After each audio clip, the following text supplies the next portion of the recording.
कहावत है कि हम कैसे सो सकते हैं जब घर के एक कमरे में लाश पड़ी हो। पिछले 1.5 महीने से भारत का पूर्वोत्तर का राज्य मणिपुर चल रहा है। इस 1.5 महीने में 100 से ज्यादा लोगों की जानें गई हैं और 35,000 से ज्यादा लोग विस्थापित होकर राहत शिविरों में आ गए हैं। इस सब पर दिल्ली का मीडिया खामोश है, सत्ताधारी दल के नेता खामोश हैं। हद तो ये हो गई कि डबल इंजन की सरकार है और वो सरकार भी इस हिंसा को रोकने में अभी तक नाकाम रही है। दंगाइयों ने, उपद्रवियों ने या ये कहें कि हिंसक भीड़ ने भाजपा के विधायक का घर जला दिया, भाजपा कार्यालय पर हमला किया गया, पुलिस थाने पर हमला किया गया, यहाँ तक कि हमारे जो 56 इंच की छाती वाले प्रधानमंत्री हैं नरेंद्र मोदी जी, उनके कैबिनेट में शामिल विदेश राज्य मंत्री आर.के. रंजन का घर भी दंगाइयों ने जला दिया। लेकिन इस सब के बावजूद मीडिया में एक अजब की खामोशी है। ऐसा लगता है कि मणिपुर भारत का हिस्सा ही नहीं है या मणिपुर में जो हो रहा है वो हमें दिखता ही नहीं है। इस पर भले ही भारत का मीडिया खामोश रहे, भले ही जिसको गोदी मीडिया कहते हैं, भले ही वो इस पर सवाल न पूछे, लेकिन विदेशी मीडिया इस मुद्दे को लगातार उठा रहा। CNN, न्यूयॉर्क टाइम्स, डाइचे वेले ने इस मुद्दे को उठाया है और इस पर भारत के जो पूर्वोत्तर के राज्य मणिपुर में जो हिंसा जारी है उस हिंसा को लेकर द न्यूयॉर्क टाइम्स ने लिखा है कि भारत दुनिया का सबसे अधिक आबादी वाला देश और सबसे तेजी से बढ़ती प्रमुख अर्थव्यवस्था अब एक युद्ध क्षेत्र का स्थल भी बन गया है, क्योंकि दूर दराज के पूर्वोत्तर राज्य मणिपुर में पिछले हफ्तों तक चली हिंसा में लगभग 100 से ज्यादा लोगों की जान ली है। हजारों सैनिकों को हिंसा रोकने के लिए भेजा गया है, जो चीन से लगी सीमा समेत भारत के अन्य हिस्सों में तैनात थे। 35,000 से अधिक लोग शरणार्थी बन गए हैं, जिनमें से कई स्थायी शिविरों में रह रहे हैं। इंटरनेट सेवा में कटौती कर दी गई है। भारत सरकार की रणनीति और यात्रा प्रतिबंधों ने बाहरी दुनिया के लिए राज्य की वर्तमान परिस्थितियों को देखना बिल्कुल मुश्किल कर दिया है। ये लिखता है न्यूयॉर्क टाइम्स। इसके अलावा CNN और डाइचे वेले समेत दुनिया के और कई अखबारों ने मणिपुर में हो रही हिंसा को कवरेज दिया है, उसके बारे में लिखा है। लेकिन हमारे दिल्ली में बैठे गोदी मीडिया, जिसे सत्ता चरण वंदना से फुर्सत नहीं है, उसे मणिपुर दिखाई नहीं देता। वहां पर गिरती हुई लाशें दिखाई नहीं देती। राहत शिविरों में रह रहे उन लोगों की चीखें नहीं सुनाई देती जो अपना घर बार छोड़कर खौफ के साए में रहने के लिए राहत शिविरों में मजबूर हो गए।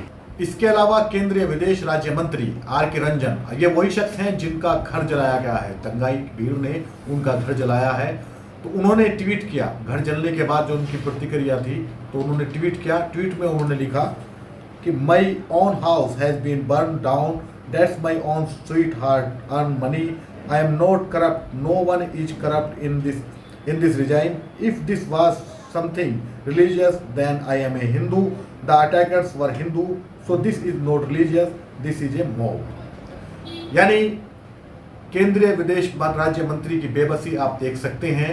वो घर जलाने वालों को ये भी नहीं कह पा रहे हैं कि वो कौन है। वो इसे एक भीड़ का, एक हिंसक भीड़ का नाम तो दे रहे हैं, साथ में वो ये नहीं बता पा रहे कि वो है कौन। ये वही विदेश राज्य मंत्री हैं जिनके प्रधानमंत्री कि जिनकी कैबिनेट में शामिल है प्रधानमंत्री। आपने सुना होगा कि 2020 का वो भाषण, जब वो दंगाइयों को कपड़ों से पहचान लिया करते थे, लेकिन उस प्रधानमंत्री का मंत्री दंगाइयों को पहचानने में असमर्थ है। विदेश राज्य मंत्री की इस ट्वीट पर वॉलंटियर्स अगेंस्ट हेट के national convener doctor Meraj Hussain ने उन्हें मोहब्बत का पैगाम दिया है, उन्हें मोहब्बत का पाठ पढ़ाया है और बताया है कि देश को बनाने वाली देश के संविधान निर्माताओं ने क्यों कहा था कि हम भारत के लोग। डॉक्टर मेराज हुसैन ने ट्वीट करते हुए लिखा कि नफरत की यही परेशानी है मंत्री जी, कि जब वो फैलती है तब नुकसान सबका ही होता है। इसलिए जब हमारे बड़ों ने संविधान बनाया तो उसमें लिखा हम भारत के लोग, यानी ना कोई छोटा है ना कोई बड़ा, इसी से भाईचारा कायम होगा। सरकारें अगर सबके साथ सामान्य न्याय करें तो इस नफरत को रोका जा सकता है। इसके अलावा ये तो कहा है डॉक्टर मेराज हुसैन ने। इसके अलावा जो मुख्य विपक्षी दल है कांग्रेस, उसके नेता, उसके स्टार नेता राहुल गांधी, वो भी नफरत के इस बाजार में मोहब्बत की दुकान खोलने का दावा का ऐलान कर चुके हैं। वो कह चुके हैं कि भाजपा की नफरत की सियासत ने मणिपुर को जला दिया है, तो नफरत के इस बाजार में मोहब्बत की दुकान खोली जाए। 1.5 महीना हो गया है। 1.5 महीने से पूर्वोत्तर का एक अहम राज्य लगातार सांप्रदायिक हिंसा की चपेट में है। चर्चों पर हमले किए गए हैं, चर्च जले हुए हैं, घरों को जला दिया गया है। 35,000 लोग, सोचिए, जिस राज्य की आबादी बहुत छोटी हो उस राज्य के 35,000 लोग राहत शिविरों में रहने के लिए मजबूर हो जाएं, खौफ के साए में आकर वो अपना घर बार छोड़कर राहत शिविरों में आ जाएं। सोचिए उस राज्य में लॉ एंड ऑर्डर की क्या स्थिति होगी। सत्ताधारी दल, डबल इंजन की सरकार वहां पे है, भाजपा की सरकार केंद्र में है, भाजपा की सरकार राज्य में नहीं है।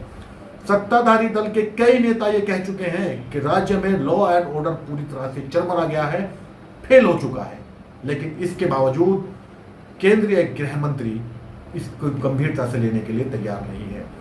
लगभग 1 महीना बीत जाने के बाद तो केंद्रीय गृह मंत्री ने मणिपुर का दौरा किया था, उसके बाद से फिर मामला शांत है, सब कुछ आपके सामने है, हिंसा जारी है। बुधवार को हिंसा में 9 से ज्यादा लोग मार दिए गए, किसने मारे सबको पता है।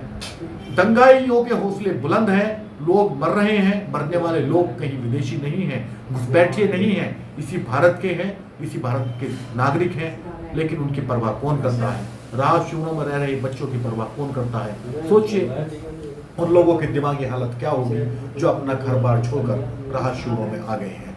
लेकिन इस पर दिल्ली का मीडिया जो हिमाचल में घटित होने वाली एक घटना को प्रमुखता से दिखाता है, क्योंकि वहां पर एक दलित युवक की हत्या कर दी एक विशेष समुदाय के लोगों ने, उस पर आरोप लगा दिया गया कि दलित विशेष समुदाय के लोगों ने इनके दलित युवक की हत्या की है, उसको वो प्रमुखता से चला रहा है, दिखा रहा है। भाजपा जो वहां पर विपक्ष में है वो प्रमुखता से इस मुद्दे को उठा रही है, जगह जगह प्रदर्शन कर रही है, लेकिन मणिपुर जो इसी राज्य का एक अहम हिस्सा है, चीन से लगा हुआ है, बहुत संजीदा संवेदनशील इलाका है, उसमें जो लगातार हिंसा जारी है, 1.5 महीने से 100 से ज्यादा लोग मारे जा चुके हैं, हजारों लोग बेघर होकर राहत शिविरों में आ गए हैं, उस पर कोई बात करने के लिए तैयार नहीं है। गोदी मीडिया की ये चुप्पी, सत्ताधारी दलों का इस तरह से सिलेक्टिव होकर घटना का विरोध या समर्थन करना इस देश के लिए खतरनाक है, लोकतंत्र के लिए खतरनाक है।